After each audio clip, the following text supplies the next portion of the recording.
یہ اللہ رب العالمین نے اشارہ دیا. کون سی دعا ہے، کس کی دعا ہے جو اللہ قبول نہیں کرتا؟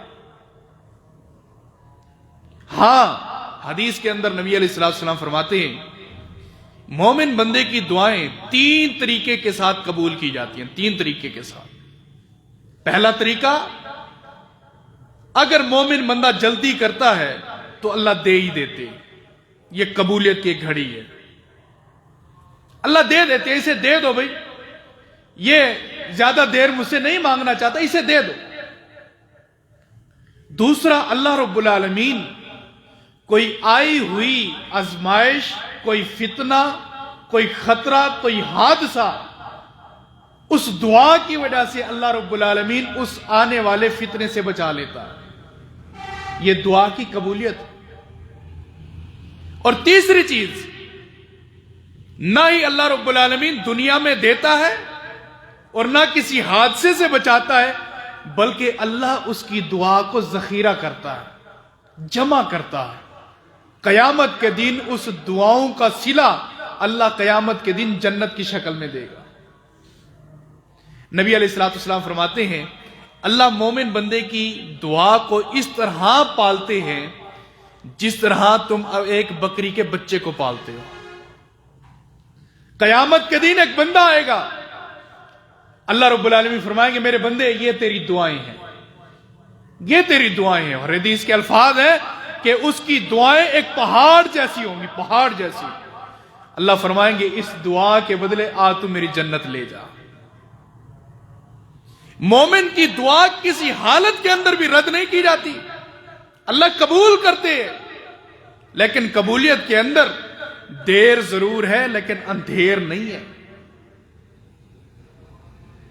دعا اللہ قبول کرتے ہیں. بس یہ بات آپ اپنے ذہن میں اور عقیدے میں شامل کر لیں کہ اللہ دعا قبول کرتے ہیں. اللہ کسی مومن کی دعا کو رد نہیں کرتے. وَإِذَا سَأَلَكَ عِبَادِي أَنِّي فَإِنِّي قَرِيبٌ، جب یہ آپ سے سوال کریں میرے متعلق تو آپ فرمائیں کہ میں قریب ہوں. آئیے کس طرح دعا قبول ہوتی ہے. میں چند مثالیں قرآن و حدیث کی دنیا میں آپ کے سامنے رکھوں کہ صحابہ کرام کی دعائیں کس طرح قبول ہوئی. نبی علیہ السلام کے پاس ایک بدو آیا. آپ علیہ السلام کے پاس دیہاتی ہے، پینڈو ہے. نبی علیہ السلام کے پاس آیا، کہتا میں ایمان لا چکا ہوں، میں اسلام قبول کر چکا ہوں، اور یاد رہے پورے کنبہ قبیلے کے اندر اکیلا مسلمان ہوں، اکیلا مسلمان ہوں، اور ان سب برادری والوں کو چھوڑ کر آپ کے پاس آیا ہوں. نبی علیہ السلام نے فرمایا کیسے آنا ہوا؟ کہتے ہیں میری برادری، میرا خاندان مجھے تانے دے دے کر مجھے رسوا کرنا چاہتا ہے. ہر ایک بندہ میری بے عزتی کرتا ہے. میں اس ماحول میں نہیں رہنا چاہتا. اب میں آپ کے پاس آیا ہوں ہجرت کر کے، میری ہجرت قبول فرمائی. نبی علیہ السلام کھڑے ہوئے، آپ نے اعلان فرمایا تمہارے اس مہاجر بھائی کی کون خدمت کرے گا؟ ایک مسلمان کھڑا ہو گیا، انصاری صحابی، کہنے لگے اللہ کے نبی صلی اللہ علیہ وسلم، میری جو مدینہ کے اندر زمین ہے یہ میرا بھائی ہے، آدھی زمین میری اور آدھی اس کی، میں نے 2 حصوں میں تقسیم کر دیا. اس نے ہجرت کیا آپ کی خاطر اور اللہ کی خاطر، آدھی زمین اس کی اور آدھی میری. نبی علیہ السلام نے فرمایا کہ ٹھیک ہے. وہ صحابی پھر کھڑا ہوا، کہنے کہ اللہ کے نبی 2 مکان ہیں مدینہ میں، ایک مکان اس کا اور ایک مکان میرا. اس نے ہجرت کی ہے تو میں قربانی دینا چاہتا ہوں. اب یہ صحابی جو ہجرت کر کے آیا تھا، اس نے کہا اللہ کے نبی معذرت چاہتا ہوں، نہ مجھے رقبے چاہیے نہ مجھے مکان چاہیے. اللہ اکبر. بلکہ کیا کرنا چاہتا ہوں، مجھے صرف مدینے کا بازار دکھا دیں، مزدوری کر کے میں اپنا گزارا کر لوں گا. لوگ کیا کہیں گے؟ زمین رقبے کی خاطر اسلام قبول کیا، دنیا لینے کی خاطر اللہ کے نبی کے قدموں میں جا کر گر گیا؟ نہیں، مجھے کچھ نہیں چاہیے، مجھے صرف مدینے کا بازار دکھا دو، میں جانا چاہتا ہوں اور مزدوری کر کے گزارا کر لوں۔ نبی علیہ الصلوۃ والسلام نے فرمایا کہ ٹھیک ہے۔ اب وہی جس نے کہا تھا کہ زمین لے لو، مکان لے لو، وہ کہتا ہے اللہ کے نبی میری گزارش ہے اس مسلمان سے جو ہجرت کر کے آیا ہے، میرا دل نہیں چاہتا کہ کسی کا غلام بنے، میرے زمین پر پانی لگائے، اپنی مزدوری مجھ سے وصول کر لیا کرے، کسی غیر کے در پر میں اس ہجرت کرنے والے مسلمان کو نہیں دیکھنا چاہتا۔ آپ نے فرمایا ٹھیک ہے۔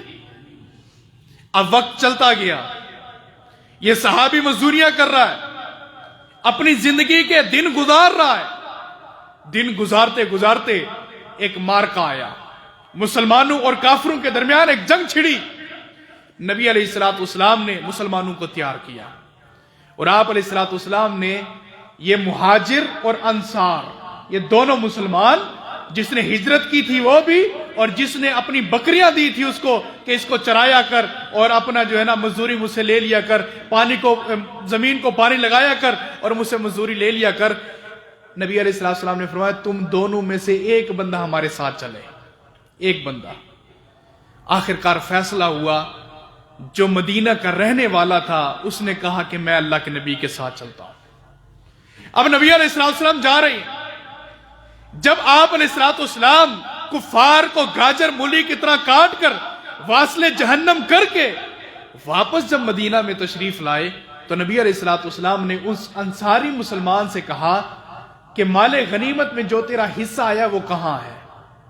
اس نے حصے کے کچھ درہم دینار نکالے۔ نبی علیہ الصلوۃ والسلام نے فرمایا آدھے تیرے ہیں اور آدھے اس کے ہیں، جو تیرا مزدور ہے اور ہجرت کر کے جو آیا ہے۔ نبی علیہ الصلوۃ والسلام نے اس کو بلایا اور فرمایا کہ یہ تیرے کچھ درہم دینار ہیں، یہ تو لے لے۔ اس نے درہم دینار لیے اور آ کر نبی علیہ الصلوۃ والسلام کے ہاتھ میں رکھ دیے۔ فرمایا اللہ کے نبی یہ بھی نہیں چاہیے، یہ بھی نہیں چاہیے۔ نبی علیہ الصلوۃ والسلام اتنا حیران ہوئے، آپ نے فرمایا اللہ کے بندے پھر تو چاہتا کیا ہے؟ پھر تو چاہتا کیا ہے؟ تو نے رقبے بھی چھوڑ دیے، تو نے مکان بھی چھوڑ دیا، اور اب درہم دینار سونا چاندی کی باری آئی، تو نے اس کو بھی رد کر دیا ہے، اور اللہ کے بندے چاہتا کیا ہے؟ اب سنیے مسلمان، یہ صحابی رسول کیا کہتا ہے؟ اللہ کے نبی یہاں پر تیر چاہتا ہوں، یہاں پر تیر چاہتا ہوں، یہاں پر تیر لگے، یہاں پر۔ کئی مرتبہ اللہ کے نبی علیہ السلام کو یہ بات کرتا کہ یہاں پر تیر چاہتا ہوں، ادھر تیر لگے۔ کیا مسئلہ تھا؟ اللہ کو جان دینا چاہتا ہوں، شہادت کا جام پینا چاہتا ہوں، اللہ کی جنت کا مالک بننا چاہتا ہوں۔ دنیا نہیں چاہیے، رقبے نہیں چاہیے، مکان نہیں چاہیے، سونا چاندی سب کچھ یہ دنیا کی زینت ہے، مجھے چاہیے تو رب کی جنت چاہیے۔ یہاں پر تیر لگے، یہاں پر۔ اگلا معرکہ آیا، نبی علیہ الصلوۃ والسلام نے اپنے ساتھ اس کو لیا، جنگ کے میدان میں لڑ رہا ہے۔ جنگ ختم ہوئی، ایک صحابی رسول نے آ کر بتایا فلانا شہید ہو گیا، فلانا شہید ہو گیا، فلانا شہید ہو گیا۔ نبی علیہ الصلوۃ والسلام نے فرمایا وہ میرا مہاجر جو ہجرت کر کے آیا تھا وہ کہاں ہے؟ اس کے اوپر کفن کا کپڑا ہے۔ نبی علیہ الصلوۃ والسلام نے فرمایا کہ اس کا کپڑا ہٹاؤ۔ صحابہ کہتے ہیں اللہ کے نبی وہی ہے، یہ وہی ہے، کپڑا نہ ہٹائے وہی ہے یہ۔ نبی علیہ الصلوۃ والسلام نے فرمایا کہ تم نہیں جانتے کہ میں کیا دیکھنا چاہتا ہوں۔ آپ نے جب کپڑا اٹھایا تو آپ علیہ الصلوۃ والسلام نے دیکھا کہ تیر اسی جگہ پر لگا تھا جہاں پر اس نے انگلی رکھی تھی۔ میرے نبی کی آنکھوں سے آنسو جاری ہو گئے۔ میرے نبی نے فرمایا کہ اللہ اپنے بندے کی دعا اس طرح قبول کرتا ہے۔ جو 7 صحابہ کرام تھے وہ کہنے لگے واللہ اللہ کی عزت کی قسم ہے ایک انگلی نہ برابر تھی نہ نیچے تھی، جہاں پر انگلی رکھتا تھا وہیں پر اللہ نے تیر لگوایا۔ آپ کیسے کہتے ہیں کہ دعا قبول نہیں ہوتی؟ نہیں ہوئی دعا قبول؟ یہ تو مانگی بھی شہادت کی موت تھی تو اللہ نے قبول کی ہے۔ ہم تو مانگتے ہی دنیا ہے، ہم نے کبھی جنت اللہ سے مانگی ہے؟ اللہ ایک پلازا ہے تو 2 کر دے، مارکیٹ میں 2 دکانیں ہیں تو 4 کر دے۔ اللہ پراپرٹی بڑی مہنگی ہوتی جا رہی ہے، سونے کے بھاؤ سے بک رہی ہے، اللہ کوئی مرلہ ہی دے دے۔ ہم نے مانگی تو دنیا ہی نہیں ہے، آخرت کب مانگی ہم نے؟ اللہ دعا قبول کرتا ہے اور ضرور کرتا ہے۔ اللہ فرماتے ہیں میری عزت پر واجب ہے کہ مجھ سے مومن بندہ مانگے اور میں اس کو عطا کروں۔ یہ اللہ نے اپنے اوپر واجب کیا، فرض کیا۔ سنن ابن ماجہ کی حدیث، صحابی رسول ہے سیدنا مقداد رضی اللہ تعالیٰ عنہ۔ سیدنا مقداد رضی اللہ تعالیٰ عنہ غریب صحابی رسول ہے، غریب۔ ان کے گھر میں فاقے ہوتے تھے، صحابہ کرام فرضی زکوٰۃ ان کو دیا کرتے تھے، صدقہ خیرات ان کے گھر پہنچایا کرتے تھے۔ غریب صحابی رسول سیدنا مقداد رضی اللہ تعالیٰ عنہ ایک دن اپنے گھر سے تھک ہار کے، کچھ بھی نہ تھا بچوں کو دینے کے لیے، بیوی بولتی رہی کہ کچھ لائیے کھلانے کے لیے، بچے تو بھوکے نہ مرے، کچھ بھی نہیں تھا۔ رات کی تاریکی میں گھر سے نکلے اور قریب جنت البقیع ہے۔ آج جنت البقیع میں تو صرف قبریں نظر آتی ہیں، پہلے یہاں پر جھاڑیاں ہوا کرتی تھی، بہت بڑا باغ تھا یہاں پر کھجوروں کا۔ وہ صحابی رسول رات کو نکلا، جنت البقیع میں قضائے حاجت کی اور وہیں پر جا کر بیٹھ گیا، ایک درخت کے سہارے لگا کر بیٹھ گیا، جس طرح ایک بے چین بے سکون بندہ بیٹھتا ہے۔ اب وہ بیٹھا ہوا ہے، دعا کیا کیا اس نے؟ اللہم ارزقنا اہلنا۔ 3 جملے، اللہم ارزقنا اہلنا۔ اس کا ترجمہ یہ ہے اللہ ہمیں روٹی کھلا دے، اللہ میرے بچوں کو روٹی کھلا دے، اس کا ترجمہ یہی ہے۔ اب یہ دعا کی ہے، اب دعا کرنے کے بعد اس مسلمان، اس صحابی رسول نے اتنی سی بات کی، اس طرح سر ٹیک لگا کر بیٹھ گیا، بیٹھا ہوا ہے بے چینی کے عالم میں، اور اللہ سے امید بھی ہے کہ اللہ دے گا۔ اچانک مقداد رضی اللہ عنہ فرماتے ہیں سامنے سے ایک بل میں سے، ایک سوراخ میں سے ایک چوہا نکلا، چوہا جانور، اس کے منہ میں ایک دینار تھا۔ دینار سونے کا ہوتا ہے، ابن ماجہ کی حدیث ہے۔ وہ دینار نکلا، اس چوہے نے آ کر میری جھولی میں ڈال دیا، واپس چلا گیا۔ دوسرا دینار نکالا، میری جھولی میں ڈال دیا، واپس چلا گیا۔ تیسرا دینار نکالا، میری جھولی میں ڈال دیا، واپس چلا گیا۔ اسی طرح دینار نکال کے میری جھولی میں ڈالتا رہا، حتیٰ کہ دینار کی تعداد 17 ہو گئی۔ 17 دینار میری جھولی میں لا کر اس نے رکھ دیے۔ حضرت مقداد کہتے ہیں میں نے ان کو ہاتھ بھی نہیں لگایا، نبی علیہ السلام کے پاس یہ خبر لے کر صبح آ رہے ہیں۔ اب اس حدیث کے اگلے الفاظ سنیں۔ 17 دینار ان کی جھولی میں ڈالے، پھر چوہا گیا اور ایک سرخ رنگ کا، لال کلر کا ایک کپڑا لے کر آیا، وہ کپڑا بھی میری جھولی میں ڈال دیا، اس کے اندر بھی دینار تھا۔ ٹوٹل کتنے ہو گئے؟ 17 اور 1 18 دینار اس نے آ کر جھولی میں ڈال دیے۔ صحابی رسول کہتے ہیں مقداد رضی اللہ عنہ، میں نے جھولی کو بند کیا، کلوز کیا، اور میں نے رات اسی حالت میں گزاری، سویا نہیں۔ اب فجر کی نماز اللہ کے نبی کے پیچھے پڑی، جھولی بندی ہوئی ہے، دامن کو گرا لگی ہوئی ہے۔ صبح فجر کی نماز پڑھی، فجر کے بعد نبی علیہ السلام کے پاس آیا، جھولی کو کھولا، دامن کو کھولا، وہ سارے دینار اللہ کے نبی کی جھولی مبارک میں ڈال دیے۔ اب صحابی کا ایمان چیک کریں، صحابی نے سوال پتہ ہے کیا کیا ہے؟ اللہ کے نبی صلی اللہ علیہ وسلم، یہ ماجرا ہے، چوہا 17 دینار لے کر آیا، 18واں دینار رومال میں ڈال کر لایا اور میری جھولی میں ڈال دیے، میں آپ کے پاس لے کر آیا ہوں، یہ میرے لیے حلال ہے یا حرام ہے؟ ہم جیسا کوئی ہوتا غربت کا مارا ہوا، محلے میں کوئی بکری پکڑ کر بیچ آتا، بعد میں مولوی سے پوچھتا کہ مولوی صاحب حلال ہے یا حرام ہے۔ کسی کی چوری کرنے کے بعد، مسجد میں چوری کرنے کے بعد، بیٹریاں چوری کی، پنکھا چوری کیا، غربت ختم ہوئی، 2-4 آنے آ گئے، پیسے آ گئے، بعد میں مولوی سے پوچھا کہ اللہ کے گھر کی چوری کی ہے، گناہ تو نہیں؟ صحابی کا ایمان چیک کریں، کہتے اللہ کے نبی میں نے ہاتھ تک نہیں لگایا، گیرا لگائی ہے، آپ کے پاس آیا ہوں، یہ بتائیں میرے لیے حلال ہے یا حرام ہے؟ نبی علیہ الصلوۃ والسلام نے فرمایا، اے مقداد، مزاحن طور پر، ہنسی مذاق کے سلسلے میں اللہ کے نبی نے فرمایا، مقداد مجھے لگتا ہے کہ تو نے چوہے کو سکھایا تھا اور چوہا تیرے جھولی کے اندر دینار ڈالتا رہا۔ اور دوسری حدیث کے اندر ہے، آپ نے فرمایا کہ تو نے اس کی بل کے اندر جا کر ہاتھ ڈال کر خود ہی دینار نکالے تھے؟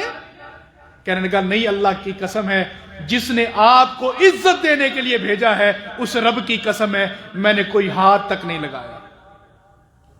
پہلا مسئلہ میرے لیے حلال ہے یا حرام ہے۔ دوسرا مسئلہ، اب مجھے یہ بتائیں کہ اس میں زکوٰۃ کتنی بنتی ہے؟ اللہ اکبر، مجھے یہ بتائیں کہ اس میں زکوٰۃ کتنی بنتی ہے؟ جو زکوٰۃ بنتی ہے وہ آپ نکال لیں، باقی مجھے دے دیں۔ نبی علیہ الصلوۃ والسلام نے فرمایا اس میں کوئی زکوٰۃ نہیں ہے، کوئی زکوٰۃ نہیں ہے، زمین نے تجھے دیا ہے، اس میں کوئی زکوٰۃ نہیں ہے، لے جا، اللہ تیرے اس دینار میں برکت عطا فرمائے۔ نبی نے دعا دے دی۔ مسلمانوں، جامع مرکز فاروقیہ میں آنے والوں، کتنی لمبی دعا کی تھی، کون سی قرآن کی آیت پڑھی تھی، حدیث کون سی ازبر یاد کر کے وہاں پر سنائی تھی؟ نہیں، کوئی لمبی آیت نہیں، کوئی قرآن کی آیات نہیں، کوئی قرآن کی سورت نہیں، بلکہ 3 جملے کہے تھے، اللہ میرے بچوں کو روٹی کھلا دے۔ اللہ دعا نہیں سنتا؟ کس طرح دعا سنی بھی ہے اور اللہ نے قبول بھی کی ہے۔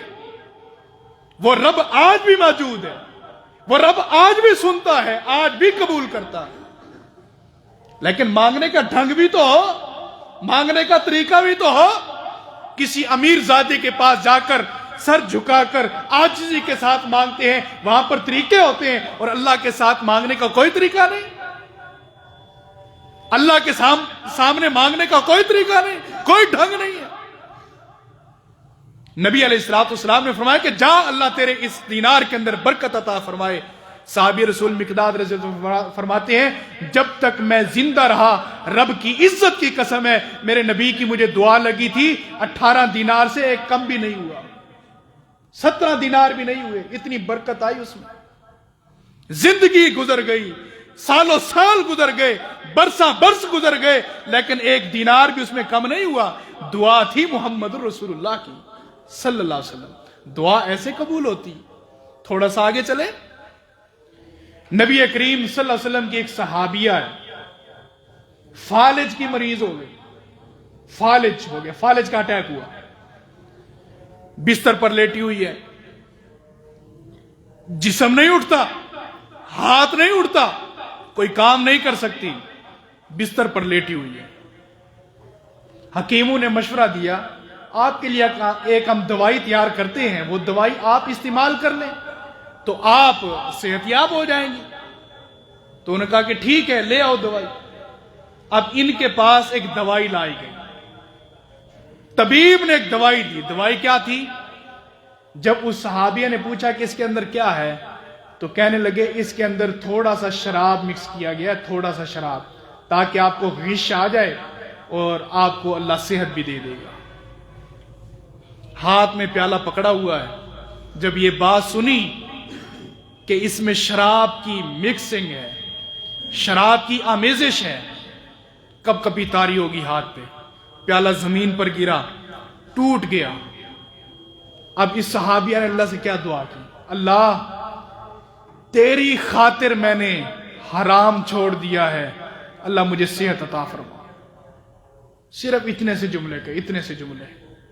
جو طبیب دوائی لے کر آیا تھا وہ کہتا میں نے دیکھا وہ صحابیہ اللہ کی بندی اپنے بستر سے چارپائی سے کھڑی ہوئی اور چل کر میں نے دیکھا کہ ایسے لگتی تھی گویا کہ اس کو کوئی بیماری ہے ہی نہیں. دعائیں قبول نہیں ہوتی. کتنے سے جملے کہے تھے اللہ کو, کیا دعا کی تھی اللہ سے, اللہ تیری خاطر حرام چھوڑا ہے, مجھے صحت عطا فرما. کیا ہم نے کبھی یہ دعا کی اللہ سے, اللہ تیری خاطر حرام چھوڑ کے آیا ہوں؟ ہماری تو دعاؤں سے پہلے دھوکے ہوتے ہیں. کئی گاہک سے فراڈ کر کے آتے ہیں, بھائی بھائی سے فراڈ کر کے آتا ہے, پھر اللہ سے دعائیں مانگ رہے ہوتے ہیں. اس حالت کے اندر دعا کی کہ اللہ صحت عطا فرما, تیری خاطر حرام چھوڑا ہے, شراب حرام ہے میں نے چھوڑ دی, اب صحت عطا فرما. اللہ نے فوراً ٹانگوں پر کھڑا کر دیا اور ایسی صحت عطا فرمائی, اس کے بعد وہ صحابیہ بیمار ہی نہیں ہوئی. دعائیں ایسے قبول ہوتی. اللہ کے بندو اللہ سے مانگو. اور میں کہتا ہوں عرض ہے میری, اپنی حیثیت مقام دیکھ کر اللہ سے دعا نہ کرو, اپنی اوقات دیکھ کر اللہ سے دعا نہ کرو, اللہ کا مقام دیکھ کر اللہ سے دعا کرو, اللہ کی عزت دیکھ کر اللہ سے دعا کرو. میں کیا ہوں, میں تو فقیر ہوں, اللہ تو بادشاہ ہے, تو شہنشاہ ہے, تو قادر مطلق ہے. اے اللہ تو قادر قدیر ہے, تو سب کچھ کر سکتا ہے, اللہ تیرے اختیار میں ہے, تو مجھے عطا فرما دے. ہماری حیثیت کیا ہے کہ 40-50 سال والا بچہ جنم نہیں دیتا. اللہ کی قدرت کیا ہے, 85 سال کی عمر میں ابراہیم کو بیٹا عطا کر سکتا ہے, 112 سال کی عمر میں زکریا کو یحییٰ علیہ السلام عطا کر سکتا ہے. یہ اللہ کی شان ہے. اللہ کی شان کے مطابق مانگو, اپنی حیثیت کے مطابق نہ مانگو. ہماری حیثیت اللہ کے سامنے کیا ہے؟ اللہ کا مقام, اللہ کی عزت, اللہ کی شان کو دیکھ کر اللہ سے دعا کرو. امام احمد بن حنبل رحمت اللہ علیہ, نام تو سنا ہوگا. امام احمد بن حنبل رحمت اللہ علیہ وقت کے محدث ہیں. ان کا جب جنازہ اٹھا تھا, تاریخ کا سب سے بڑا جنازہ ہے, تاریخ کا سب سے بڑا جنازہ. محدثین نے لکھا ہے ان کے جنازے میں اس وقت میں جب کوئی سوشل میڈیا کا دور نہیں تھا, 28 لاکھ افراد اس کے جنازے میں شریک تھے. امام احمد بن حنبل رحمت اللہ علیہ.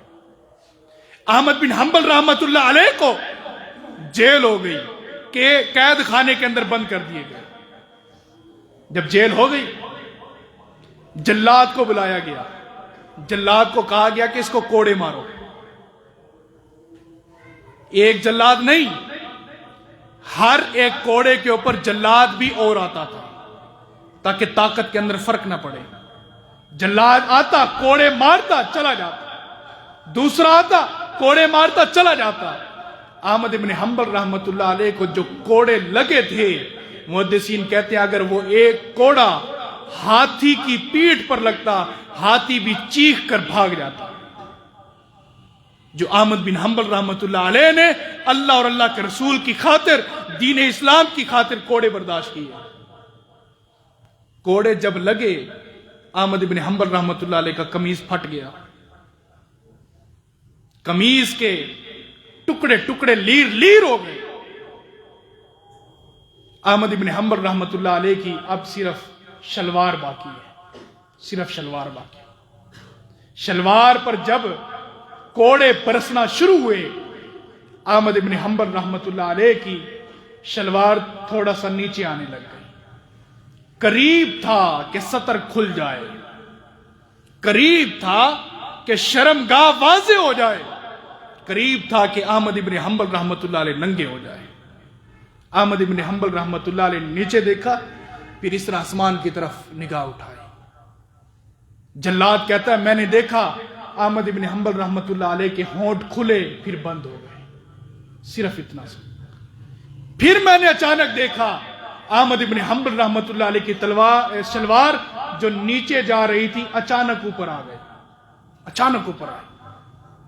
میں یہ منظر دیکھتا رہا. احمد بن حنبل رحمت اللہ علیہ بے ہوش ہو گئے, کوڑے لگے, بے ہوش ہو گئے, جیل خانے میں بند کر دیا گیا اسی بے ہوشی کے عالم میں. اب وہ جو کھڑا تھا جلاد, وہ کہتا ہے میں کھڑا رہا, ان کے دروازے کے اوپر کھڑا رہا، دیکھتا رہا کہ امام صاحب کو ہوش کب آتا ہے۔ جب امام صاحب کو ہوش آیا، میں قریب ہوا، میں نے کہا امام صاحب مجھے وہ قرآن کی آیت لکھ کر دیں جو آپ نے کوڑے لگتے ہوئے اللہ سے دعا کی تھی اور آپ کی شلوار اوپر آ گئی تھی، وہ قرآن کی آیت مجھے لکھ کر دیں تاکہ میں بھی کسی ایسے موقع پر اللہ سے یہ دعا کروں اور اللہ میری دعاؤں کو قبول کر لے۔ احمد بن حنبل رحمۃ اللہ علیہ فرماتے ہیں، بیٹے میں نے کوئی دعا نہیں کی تھی، قرآن کی کوئی دعا نہیں پڑھی تھی، فرمایا کہ اچھا اللہ کے نبی کی حدیث پڑھی ہوگی، وہ حدیث مجھے لکھ دیں۔ امام صاحب فرماتے ہیں، بیٹے میں نے کوئی حدیث بھی نہیں پڑھی۔ کہا کہ امام صاحب پھر کیا پڑھا تھا کہ اچانک آپ کی شلوار نیچے جاتے ہوئے اوپر آ گئی؟ کیا وجہ تھی؟ کیا دعا کی تھی؟ اب دعا کے جملے سن لیں، دعا کے جملے۔ دعا کیا تھی؟ اے اللہ اگر تیرا یہ بندہ احمد بن حنبل حق پر ہے تو اس اپنے بندے کو ننگا ہونے سے بچا لے۔ احمد بن حنبل رحمت اللہ علیہ نے یہ دعا کی تھی، کوئی لمبی چوڑی دعا نہیں کی۔ آج ہماری دعائیں پوری رات اللہ کے سامنے رو رو کر گزار دی، صبح اٹھے تو ایک دعا بھی قبول نہیں ہوتی۔ کیا وجہ ہے؟ کہ ہم اللہ رب العالمین سے مکر کرتے ہیں۔ جب ہمارا طمع اللہ سے بھی پورا ہو جائے تو ہم اللہ کو بھی بھول جاتے ہیں۔ کیا کسی بندے کا کام ہوا ہو اور کئی سال تک وہ نمازی رہا ہو؟ ایسا ہوا ہے؟ نہیں ہوا۔ ہمارا طمع لالچ اللہ سے پورا ہو گیا تو ہم نے نمازیں چھوڑ دی۔ حضرات اللہ سے مانگے، ضرور مانگے، ہر روز مانگے، ہر گھڑی میں مانگے، اللہ سنتا بھی ہے اور اللہ قبول بھی کرتا ہے۔ اللہ ہر ایک مومن بندے کی دعا کو قبول کرتا ہے۔ نبی علیہ الصلوۃ والسلام فرماتے ہیں، اللہ رب العالمین کی عزت کو لحاظ آتا ہے کہ میرا مومن بندہ، فقیر بندہ، سفید داڑھی والا، سفید بالوں والا، اس کی ریڑھ کی ہڈی ٹیڑھی ہو چکی ہے، سکتہ زبان پر طاری ہو چکا ہے، اللہ سے مانگے اور اللہ کی عزت کو لحاظ آتا ہے کہ اس کے ہاتھوں کو خالی لٹا دے۔ بزرگوں او بابے جی، آپ بھی اللہ سے مانگا کرو، اللہ سے مانگو۔ اللہ کے آگے کون سی چیز ہے جو پوری نہیں ہوتی؟ سیدنا انس رضی اللہ تعالیٰ عنہ صحابی رسول ہے اور اللہ کے نبی کے غلام ہیں۔ سیدنا انس، ان کی زمین تھی بصرہ کے اندر، بصرہ میں ان کی زمین تھی، رقبہ تھا۔ ان کا غلام آیا، کہنے لگا انس آپ کی زمین اس دفعہ بنجر ہو چکی ہے، جب تک بارش نازل نہیں ہوگی آپ کی زمین میں کوئی فصل نہیں آئے گی۔ فرمایا کہ ٹھیک ہے چلو دیکھتے ہیں زمین کو۔ بصرہ پہنچے، زمین کو دیکھا، واقعی بنجر تھی، بارش کی ضرورت تھی۔ حضرت انس رضی اللہ تعالیٰ عنہ وہیں پر ٹھہرے، 2 رکعت نماز پڑھی وہاں پر اپنے زمین کے اوپر۔ 2 رکعت نماز پڑھنے کے بعد اللہ سے کیا کہتے ہیں؟ اے اللہ تیری بنجر زمین پر تیرا نام لیا ہے، تیری بنجر زمین پر تیرا نام لیا ہے، اے اللہ انس کی بنجر زمین کو زرخیز کر دے۔ صرف اتنے سے جملے کہے، ان کا غلام کہتا ہے کہ بادل بن بھی گئے، بارش آ بھی گئی، برسا بھی گئی، اللہ کی عزت کی قسم ہے جو بادل آیا تھا صرف انس کی زمین پر آیا تھا، زمین سے ایک مرلہ بھی آگے پانی نہیں گیا، صرف انس کی زمین کو برسا کے چلا گیا۔ کتنی لمبی دعا کی ہے، صرف 2 جملے کہیں، اللہ تیری عزت کی قسم ہے۔ یہ محدثین بھی، مقتدی بھی، امام بھی ہر جمعے دعا کرتے ہیں، اللہ بارش عطا فرما۔ بارش کی جب ضرورت ہوتی ہے اس وقت آتی نہیں، جب ضرورت نہیں ہوتی اس وقت تو مہینہ مہینہ رہ جاتی۔ یہ اللہ کا عذاب بن کر آتی۔ اپنے ساتھ مخلص ہو جائے۔ ہماری دعاؤں کے انداز پتہ کیا ہے؟ ہم دعا کر رہے ہیں اللہ سے، اللہ یہ کر دے وہ کر دے، لیکن ہمارا دماغ کہیں اور ہوتا ہے، دماغ کہیں اور ہوتا ہے۔ بس امام جلدی جلدی آمین کہہ، جلدی آمین کہہ، بس جلدی ہاتھ منہ پہ مار اور بس جانے دے۔ یہ دعا ہے؟